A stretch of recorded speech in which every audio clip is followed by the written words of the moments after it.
હવે વાત અમદાવાદની કરીએ તો અમદાવાદની 400 વર્ષ જૂની હસ્તકળા માતાની પછેડીની જીઆઈ ટેગ મળતા તેને વૈશ્વિક સ્તરે વિશેષ માન્યતા મળી છે। હેરિટેજ સિટી અમદાવાદની આ અનોખી કળા હવે સત્તાવાર રીતે એક વિશિષ્ટ બૌદ્ધિક સંપત્તિ બની ગઈ છે। જીઆઈ ટેગ મળવાથી આ કળાને કાયદાકીય સુરક્ષા મળશે અને તેની નકલ અટકાવવામાં મદદ મળશે।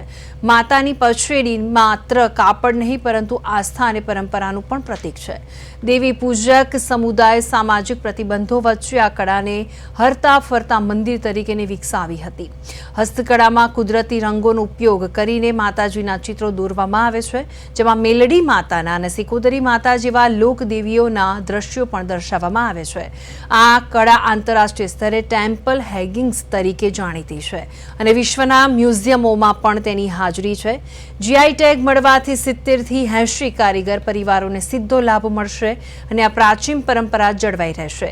આ સન્માન ગુજરાતની સંસ્કૃતિ અને કારીગરોની મહેનતને મળેલી એક મોટી ઓળખ છે।